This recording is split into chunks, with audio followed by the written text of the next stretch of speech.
Tapi kita juga ingat ya, bahwa Islam ini bukan agama yang memuja kekayaan, tapi kita tidak juga menistakan kemiskinan.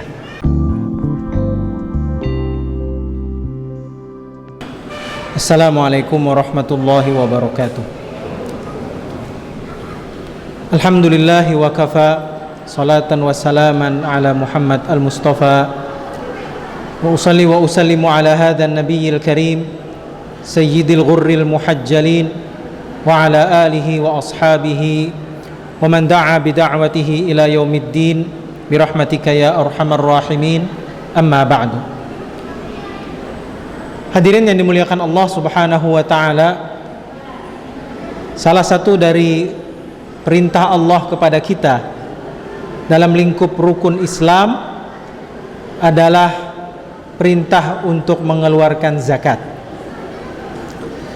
Tidak bisa kita mengklaim diri sebagai seorang muslim yang taat beragama sampai kita melakukan ibadah finansial ini. Sehingga ketika Abu Bakar Siddiq radhiyallahu an mendapatkan amanah yang berat untuk melanjutkan kekhalifahan sepeninggal Nabi sallallahu alaihi wasallam, beliau berhadapan dengan fenomena pemurtatan. Salah satu indikasi dari itu adalah orang-orang yang ketika di zaman Nabi mereka mau sholat, bersyahadat, menunaikan ibadah haji, berpuasa di bulan Ramadan, tapi orang-orang yang sama tidak mau menunaikan zakat. Sehingga bermusyawarahlah kemudian Abu Bakar Siddiq ini dengan Umar. Dan Umar mengatakan, jangan kamu perangi itu, mereka muslim juga. Kata Abu Bakar Siddiq radhiyallahu an, asyuja'un fil jahiliyati jabanun fil Islam. Umar, bagaimana kamu ini melihat fenomena orang gak mau bayar zakat ini? Masa orang yang dulunya pejantan tangguh di zaman jahiliyah, sekarang setelah mengenal Islam, lihat fenomena orang malas membayar zakat, kamu jadi pengecut kah? Hadirin yang dimuliakan Allah Subhanahu wa ta'ala, zakat ini adalah salah satu cara kita untuk mengentaskan kemiskinan. Dan kita harus bisa membuktikan, harus bisa, bahwa umat yang terbiasa untuk beribadah 5 kali sehari semalam, umat yang telah melahirkan para pejuang, adalah umat yang sama yang bisa mengentaskan kemiskinan. Cuma masalahnya, antara idealisme yang kita bawa, yang ada sama kita, itu nggak sama dengan kenyataan yang ada di lapangan. Kita merasakan itu. Islam ini begitu indah ketika melihat bulan Ramadan. Khusyuk orang di sini, itikaf terakhir, laksanakan ibadah haji, puasa dan seterusnya. Tapi begitu bercerita tentang kemiskinan, sampai sekarang PBB masih menunjuk kita dan Afrika itu tentang sampel dan kantong-kantong kemiskinan. Padahal yang di saat bersamaan kita tahu, kita inilah bangsa yang paling banyak memeluk agama Islam. Harusnya sejalan dong dengan doktrin Islam yang baik-baik ini, dengan orang-orang yang bisa terentaskan kemiskinan melalui doktrin yang baik itu. Nah, hadirin yang dimuliakan Allah Subhanahu wa ta'ala, kita diingatkan melalui forum-forum seperti ini. Dan biasanya di bulan Ramadan kita melihat di sudut-sudut kota, di pinggir-pinggir jalan, spanduk tentang pengingat itu. Ada kewajiban pada harta kita, tu'khadhu min aghniyaihim wa turaddu ila fuqaraihim, kata Nabi sallallahu alaihi wasallam. Harta itu diambil dari orang-orang kaya mereka dan dikasihkan kepada orang-orang miskin mereka. Hadirin yang dimuliakan Allah, potensi zakat kita itu sekitar 222 triliun rupiah.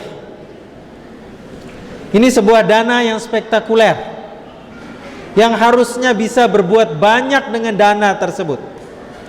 Tapi sayangnya sampai sekarang hanya 10% saja yang bisa kita raih.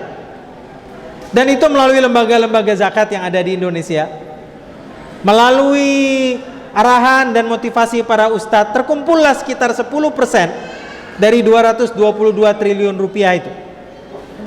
Nah, hadirin yang dimuliakan Allah, mari kita review kembali semangat dalam berzakat ini.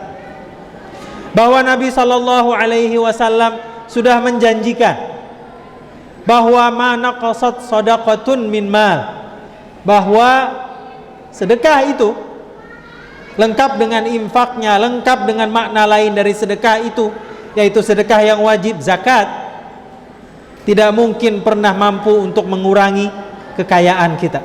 Anda bisa buktikan deh bahwa di balik orang-orang yang mapan secara ekonomi, mereka itulah yang selalu memiliki sedekah yang rutin mereka tunaikan setiap bulan. Dan mereka lah orang-orang yang dikatakan oleh Nabi Sallallahu Alaihi Wasallam, al yadul ulya, tangan yang di atas, khairun, jauh lebih baik, minal yadis sufla, daripada tangan yang di bawah. Tapi kita juga ingat ya, bahwa Islam ini bukan agama yang memuja kekayaan, tapi kita tidak juga menistakan kemiskinan. Ma'asyiral muslimin rahimakumullah, mari kita dari sekarang, kalau mengikut mazhab Imamuna Syafi'i radhiyallahu an, sebenarnya mulai dari awal bulan tadi kita sudah diminta untuk menunaikan zakat. Baik itu zakat fitrah, tidak perlu menunggu sampai dengan akhir atau detik-detik akhir dari Ramadan. Awal Ramadan sudah bisa, asal kita semua tahu berapa besaran itu. Asal ketahuan sudah besarannya. Cuma biasanya Pemkot lewat Departemen Agama dia mengumumkan detik-detik seperti ini. Pas orang sudah mulai 10 terakhir iktikaf, baru ada pengumuman bahwa besarannya dalam rupiah adalah sekian dan sekian, dalam bentuk beras adalah sekian-sekian. Kita melepaskan diri dari perdebatan yang rame aja di masyarakat ini. Apakah lebih afdal menunaikan dalam bentuk beras ataupun uang? Kenapa? Karena orang-orang yang akan menerima zakat kita, dia tidak ambil pusing mau bentuk beras apa uang. Yang dia pentingkan adalah, ada enggak sesuatu untuk diberikan dari orang-orang kaya itu kepada aku. Kalau beras bagus, berikanlah beras. Kalau yang terbaik adalah uang, sumbangkan uang untuk orang-orang yang tidak dimiliki kecukupan pada hari raya tersebut. Ma'asyiral muslimin rahimakumullah. Satu lagi, bahwa kita tahu Allah Subhanahu wa taala menahan kemurkaan Dia karena sedekah yang kita tunaikan. Coba Anda perhatikan, apa kelakuan kita yang tidak sama dengan kelakuan umat-umat Nabi terdahulu. Dan bagaimana Allah memperlakukan mereka? Mereka melakukan kemaksiatan, habis saat itu juga.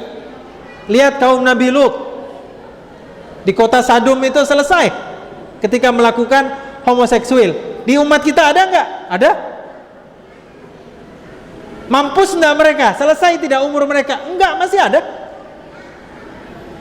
Adakah di antara kita yang melakukan perzinahan? Ada. Yang melakukan kemaksiatan yang lebih parah dari yang dilakukan oleh umat terdahulu? Semuanya ada. Pertanyaannya, kenapa Allah belum menurunkan murka yang bersifat destruktif massal? Mudah-mudahan karena infak, sedekah, dan zakat yang selama ini kita tunaikan. Atau sebagaimana sabda Nabi sallallahu alaihi wasallam, al-infaqu fi sabilillah tutfi'u ghadabar rahman. Infak di jalan Allah memadamkan kemurkaan Allah yang Maha Pengasih. Terakhir hadirin rahimakumullah, mari kita dari sekarang sudah mulai menunaikan zakat berupa zakat mal setara dengan emas antam 85 gram dalam cukup 1 haul. 1 tahun Anda harus mengeluarkan zakat profesi Anda, zakat mal Anda. Yang punya bisnis sudah harus dikeluarkan dari sekarang. Yang punya rumah sewaan yang diproduktifkan, yang disewa, kalau tidak disewa nggak apa-apa, harus dari sekarang dihitung apa setara dengan harga emas antam 85 gram cukup haul. Yang punya bisnis dan deposito di bank, dihitung juga setarakah dengan 85 gram emas antam dalam 1 tahun? Dan yang punya kemampuan untuk mengeluarkan zakat fitrah juga harus ditunaikan. Kita tidak ingin dikecam oleh Allah Subhanahu wa taala memiliki duit tapi hanya bergilir di antara orang-orang kaya di antara kita. Allah berfirman, kaila yakuna dulah bainal aghniya'i minkum, supaya harta kekayaan itu tidak hanya bergulir di antara orang-orang kaya di antara kalian. Barakallahu li wa lakum fil Qur'anil azim. Subhanakallahumma wa bihamdika asyhadu an la ilaha illa anta astaghfiruka